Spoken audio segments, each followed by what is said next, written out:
Good morning students. स्वागत है आपका आपके यूट्यूब चैनल में आईक्यू अड्डा एंड इजी लर्निंग में। मैं एमसीक्यूज करवा रहा हूँ सीबीएसई के बुक्स सिविक्स क्लास 9 के चैप्टर 2 का। उसका ये पार्ट 2 है। पार्ट 1 मैंने ऑलरेडी करा चुका हूँ। आप मेरे प्ले लिस्ट में जा करके आप उसे देख सकते हैं। ठीक है, तो पार्ट 2 स्टार्ट करने से पहले मैं एक छोटा सा रिक्वेस्ट करता हूँ सभी बच्चों से कि घर के बाहर बिना मतलब का नहीं जाएं, क्योंकि मैंने देखा है मेरे पड़ोस में लोग शाम में खेलने के लिए बाहर चले जाते हैं और उसके पेरेंट्स परेशान होते रहते हैं, बच्चे मानते नहीं हैं। तो मैं आप लोग से छोटा सा रिक्वेस्ट करता हूँ कि बिना मतलब का घर से बाहर अभी नहीं जाएं, क्योंकि भी कोरोना का टाइम चल रहा है। सोशल डिस्टेंसिंग मेंटेन करना है। आप इंडोर गेम खेल सकते हैं, कैरम बोर्ड है, लूडो, वे सब फैमिली के साथ आप खेल सकते हैं, इंजॉयमेंट आप ले सकते हैं। और मोबाइल में थोड़ा बहुत गेम खेलिए, ज़्यादा मत खेलिए, जैसे कि बहुत शिकायत आता है फ्री फायर का, पबजी सबका और अदर गेम्स का। ठीक है, चलिए इतना आप ख्याल जरूर रखिएगा। ठीक है, और मैं आशा भी करता हूँ कि आप लोग सब अच्छे होंगे और स्वस्थ भी होंगे। ठीक है, चलिए मैं आज का टॉपिक स्टार्ट करता हूँ। Class civics class 9 chapter 2 MCQ part 2। ठीक है, चलिए पहले एमसीक्यू स्टार्ट करने से पहले एक छोटा सा डेफिनेशन मैंने दिया है।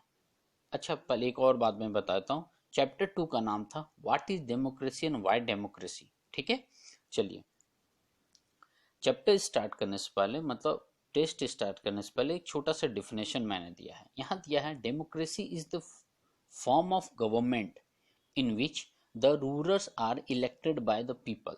मतलब डेमोक्रेसी एक ऐसी गवर्नमेंट होती है जिसमें कोई इंसान खुद अपने आप को राजा नहीं कह सकता है, किंग नहीं कह सकता है, रूलर नहीं कह सकता। उसे वोट डाल करके उसे पब्लिक द्वारा चुन करके भेजा जाता है। उसमें पार्लियामेंट्री सिस्टम भी होता है, ऐसे सिंगल पार्टी सिस्टम में भी होता है, तो ये मल्टी पार्टी सिस्टम में भी होता है, डबल पार्टी सिस्टम में भी होता है। पार्लियामेंट्री सेशन हर जगह चलते हैं, लेकिन उसका जो हेड होता है उसे पब्लिक के द्वारा जब भेजा जाता है वोट डाल करके एडल्ट फ्रेंचाइजीज मेथड के अकॉर्डिंग, तब वो डेमोक्रेटिक कहलाता है। ठीक है, चलिए तो आगे बढ़ते हैं। तो आज का पहला क्वेश्चन होगा क्वेश्चन नंबर 13। मैंने 12 क्वेश्चंस पहले करा चुके था। ठीक है, तो क्वेश्चन 13 का है the word democracy comes from Greek word. ये जो डेमोक्रेसी वर्ड है ये कहाँ से आया है? इसका पहला ऑप्शन है डेमोक्रेसिया, दूसरा ऑप्शन है डेमोक्रेटिया, तीसरा ऑप्शन है डेमोस और चौथा ऑप्शन है क्रेटिया। तो इसका सही आंसर होगा आपको डेमोक्रेटिया, ऑप्शन बी। इसका सही आंसर है ऑप्शन बी डेमोक्रेटिया। देखिए आपने बुक, मैंने नीचे हिंट डाला है एनसीईआरटी बुक पेज 24, उसमें इसमें लिखा हुआ है कि डेमोक्रेटिक का मतलब क्या है। देखिए नीचे नोट डाल करके मैंने लिखा है in Greek demos means people and kratia, I छूट गया यहाँ। ठीक है, क्रेटिया मीन्स रूरल। मतलब डेमोक्रेसी का मतलब होता है रूल बाय द पीपल। ठीक है, चलिए नेक्स्ट क्वेश्चन है question number 14। How many members are elected to the national people congress from all over the China. ठीक है, इसका ऑप्शन है ऑप्शन ए 3050, ऑप्शन बी है 3000, ऑप्शन सी है 4000, ऑप्शन डी है 2000। देखिए इसका आंसर होगा 3000, ऑप्शन बी। इसका आंसर होगा ऑप्शन बी। आपने पढ़ा होगा चाइना में एक सिंगल पार्टी सिस्टम चलती है, आप चाइना की आज़ादी के बाद से। ठीक है, इसका हिंट भी मैंने दिया है। ये हिंट है आपको एनसीईआरटी बुक में पेज नंबर 27 में। वहां पर साफ साफ लिखा हुआ है कि उसमें 3000 लोग उसके पार्लियामेंट में इलेक्ट होके आते हैं, और वहां पर एक ही पार्टी को खास करके इलेक्ट होके आते हैं, उसका नाम है national people's congress party. Okay, question number 15 है क्वेश्चन नंबर 15 है why can the Chinese government not be called a democratic government even though elections are held there. ऐसा क्यों है कि वहां पर गवर्नमेंट डेमोक्रेटिक नहीं कहलाती है, जबकि वहां भी इलेक्शंस होते हैं। इसका सबसे बड़ा रीजन क्या है? ठीक है, तो उसका ऑप्शन दिया हुआ है। Option A, army participates in election. Option B है, government is not accountable to the people. Option C है, some parts of China are not represented at all. चौथा ऑप्शन है आपका, government is always formed by the communist party. तो इसका answer होगा option 4। इसका hint मैंने फिर से लिखा है एनसीईआरटी बुक पेज 27 में। आप उसमें जाकर पढ़ेंगे कि वहां की जो गवर्नमेंट है, वहां के जो पीपल है, हमेशा उनको फोर्स किया जाता है, उनको सजेस्ट किया जाता है कि कम्युनिस्ट पार्टी को ही वोट दें। अब हर कोई कंट्री पीपल, किसी भी कंट्री का पीपल, वहां का जनता यदि एक ही पार्टी को हमेशा वोट देते रहेगी और ज्यादातर लोग उसी को वोट देंगे तो ऑब्वियस मेजोरिटी आएगी। मेजोरिटी आएगी तो गवर्नमेंट उसी की बनेगी। तो इसलिए वहां पर एक फोर्स दिया जाता है कि भाई आप कम्युनिस्ट पार्टी ऑफ चाइना को ही आप वोट डालें। ठीक है, इसलिए हम उसको डेमोक्रेटिक नहीं करें, क्योंकि इनडायरेक्टली देखिए तो वो सिंगल पार्टी सिस्टम ऑटोक्रेटिक व्यवस्था हो जाता है ना। ऑटोक्रेटिक सिस्टम चलेगा। डेमोक्रेटिक में क्या है कि पब्लिक अपनी इच्छा से वोट देता है, लेकिन यहाँ पर चाइना में क्या है, लोगों को बताया जाता है कि आप मुझे वोट दें। ठीक है, उनको बोला जाता है कि आप मुझे ही वोट दें।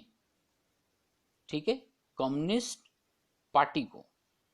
ठीक है, चलिए नेक्स्ट क्वेश्चन है, question number 16। Which of these features is or are necessary to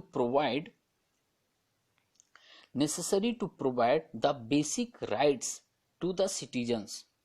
इसका ऑप्शन है, citizens should be free to think.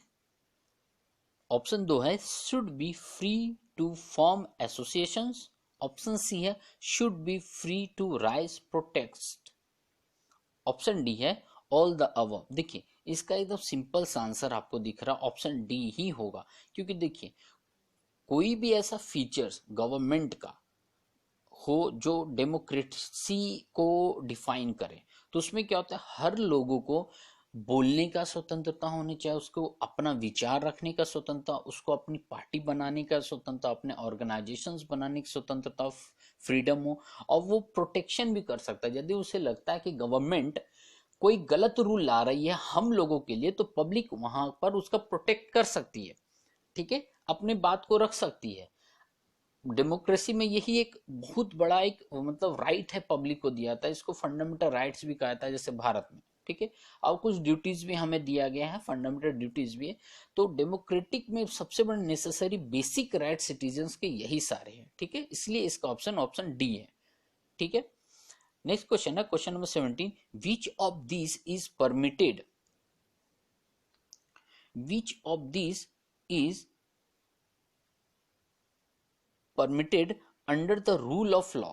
देखिए कौन सा ऐसा चीज है जो रूल ऑफ लॉ मतलब कानून का शासन के अंतर्गत परमिट करता है। ऑप्शन आपके पास है, prime minister can be punished for violating the constitution. मतलब प्राइम मिनिस्टर को भी सजा दिया जा सकता है यदि वो अपना देश का कॉन्स्टिट्यूशन संविधान का उल्लंघन करता है। ठीक है, उसका रिस्पेक्ट नहीं करता है। ऑप्शन 2 है, police has to right to kill anybody. मतलब पुलिस को हम राइट दे देंगे कि आप कोई भी जनता गलत करता आप उसको मर्डर कर दें, किल कर दे, उसे गोली मार दे। नहीं, ये तो साफ साफ गलत है। ये ऑप्शन एकदम क्लियर पता चल रहा है कि ये ऑप्शन नहीं होगा, कोई भी ऐसा नहीं कर सकता। Woman can paid lesser salary. क्या महिला को कम सैलरी देंगे? जबकि पुरुष और महिला दोनों सेम काम करते हैं, सेम मेहनत करते हैं, इक्वल हक है उनका, इक्वल बराबरी है, तो क्या उसको कम सैलरी देंगे? नहीं, ये भी ऑप्शन कैंसिल हो जा रहा है। ये दो ऑप्शन सीधा सीधा आपका हट गया। ठीक है, अब आते हैं ऑप्शन डी में। ऑप्शन डी में president can rule for as long as he wants. मतलब राष्ट्रपति जितना चाहे तो उतना तक शासन कर सकता है। नहीं, ये भी आंसर गलत होता है। डेमोक्रेसी में ऐसा कुछ नहीं है। एक ही ऑप्शन बचता है, prime minister can be punish for violating the constitution. कानून सबके लिए समान है, सबके लिए, मतलब प्राइम मिनिस्टर हो, प्रेसिडेंट हो या एक आम नागरिक हो। ऐसे मैंने हिंट दे दिया, एनसीईआरटी बुक पेज 29 आप देख सकते हैं। ओके, नेक्स्ट क्वेश्चन है some of the drawbacks of democracy, democracy का ड्रॉबैक क्या है, ठीक है, इसका आपको देखना है। डेमोक्रेसी का ड्रॉबैक क्या है? पहला है इनस्टेबिलिटी एंड डिले, दूसरा है करप्शन एंड हाइपोक्रेसी, तीसरा है पॉलिटिशियन फाइटिंग अमंग दिमसेल्फ, चौथा है ऑल द अबव। यस, देखिए डेमोक्रेसी में क्या होता है, मल्टी पार्टी सिस्टम हो जाते हैं, लोग अपना विचार रख सकते हैं, अपना पार्टी बना लेते हैं यार इलेक्शन लड़ने के लिए, ठीक है। तो इसमें क्या होता है, इनस्टेबिलिटी होता है, कभी पार्टी गिर जाती है, सरकार गिर जाती है, ठीक है। कोई पॉलिसी चल रहा था तो वो तो सही तरीके से चला नहीं, वो पॉलिसी में डिले हो जाएगा। तो पहला ऑप्शन क्लियर है, मतलब ओके है पहला ऑप्शन, ठीक है। दूसरा करप्शन है, हाइपोक्रेसी, करप्शन होने लगता है, पब्लिक मनमाना करने लगती है, सरकार मनमाना पॉलिसी ले आती है जो उसको अच्छा लगता है, पब्लिक भले ही प्रोटेस्ट करते हैं। अब वो बजट भेजते हैं 1 लाख का, हमारे विलेज में आते आते सेंट्रल से स्टेट, स्टेट से डिस्ट्रिक्ट, डिस्ट्रिक्ट से विलेज, विलेज आते आते सारे ऑफिसर धीरे धीरे करप्शन करते चले जाते हैं, इवन लीडर भी करप्शन करते हैं। तो हमारे वहाँ पर करप्शन देखने को मिल जाता है, ये भी ऑप्शन सही जा रहा है। पॉलिटिशियन फाइटिंग अमंग दिमसेल्फ, कभी कभी क्या होता है कि एक ही पार्टी में कुछ लोगों का पॉइंट ऑफ व्यू अलग अलग हो जाता है, तो आपस में लड़ जाते हैं, आपस में लड़ जाते हैं तो मेजोरिटी हट जाती है, मेजोरिटी हट जाती है तो उसकी गवर्नमेंट गिर जाती है, गवर्नमेंट जब गिरती है तो जो भी पॉलिसीज चलते हैं वो सारे पॉलिसीज रुक जाते हैं, तो इससे भी खराबी हो जाती है। तो ये सारे डिसएडवांटेज हैं, इसलिए आंसर इसका 4 होगा, ऑल द अबव। मैंने हिंट भी दिया है, एनसीईआरटी बुक पेज 32, ठीक है। नेक्स्ट क्वेश्चन चलते हैं, what kind of government is in the Myanmar, Myanmar में किस टाइप का गवर्नमेंट था? पहला है option government elected by people, दूसरा है कम्युनिस्ट गवर्नमेंट, तीसरा है आर्मी रूल, चौथा है मोनार्की। देखिए आपने पढ़ा होगा म्यांमार के बारे में, चाइना का जब टॉपिक पढ़ते हैं उसी के आजू बाजू में म्यांमार के बारे में दिया हुआ है। तो इसमें दिया हुआ था कि वो आर्मी रूल उस समय चला था म्यांमार, ठीक है, इसलिए इसका आंसर होगा आर्मी रूल, ऑप्शन सी, ठीक है। अब चलते हैं क्वेश्चन नंबर 20 पर, ठीक है। When did Zimbabwe attain independence and from home, Zimbabwe कब आजादी पाता और किससे आजादी पाता है, इसका भी हिंट आप मैंने दे दिया है पेज न बुक नीचे देखिए ऑप्शन डी में, एनसीईआरटी बुक पेज 29 में, ठीक है। तो ऑप्शन है इसका 1917 फ्रॉम ब्लैक माइनॉरिटी, ऑप्शन 2 है 1880s from white minorities, option C है 1980s फ्रॉम अमेरिकन, और ऑप्शन डी है 1980s फ्रॉम व्हाइट माइनॉरिटी। तो इसका आंसर होगा क्या? यस, डी, 1980 में इन्होंने आजादी पाता। और व्हाइट माइनॉरिटीज कौन थे? अंग्रेज लोग थे, है ना, कम लोग थे, माइनॉरिटी में थे, लेकिन वो शासन करते रहते तो कॉलोनी बना के रखे थे उसे, ठीक है। नेक्स्ट क्वेश्चन चलते हैं, क्वेश्चन नंबर 21, ठीक है। कहता है democracy improves the quality of decision making because, मतलब इंप्रूव करता है डिसीजन मेकिंग, कोई भी पब्लिक अपना एक पॉइंट ऑफ व्यू रख सकता है, ऐसा क्यों होता है?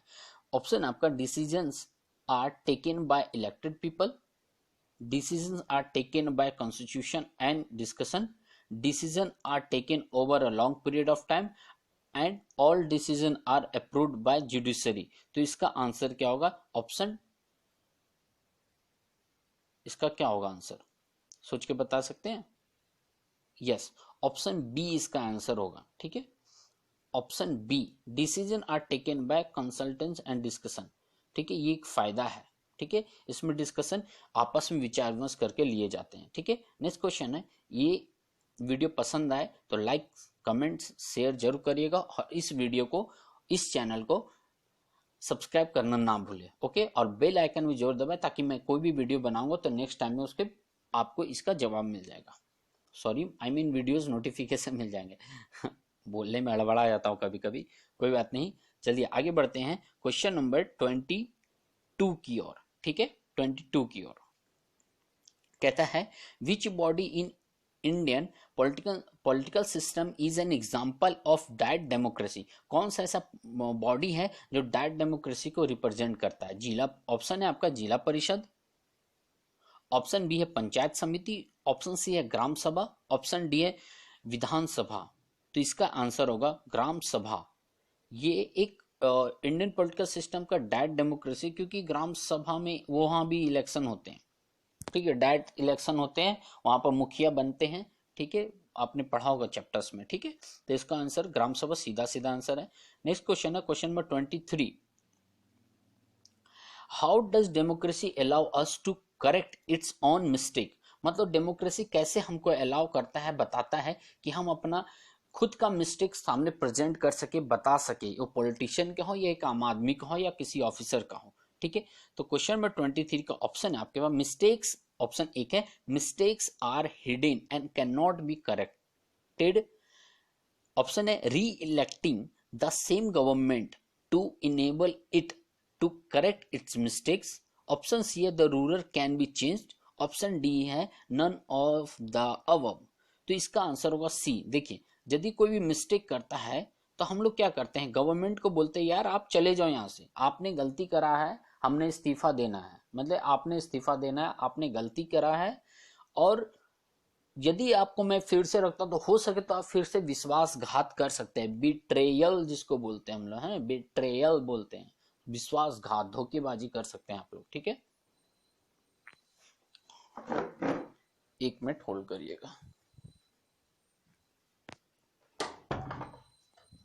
यस यस, चलिए नेक्स्ट क्वेश्चन चलते हैं। Question number 24।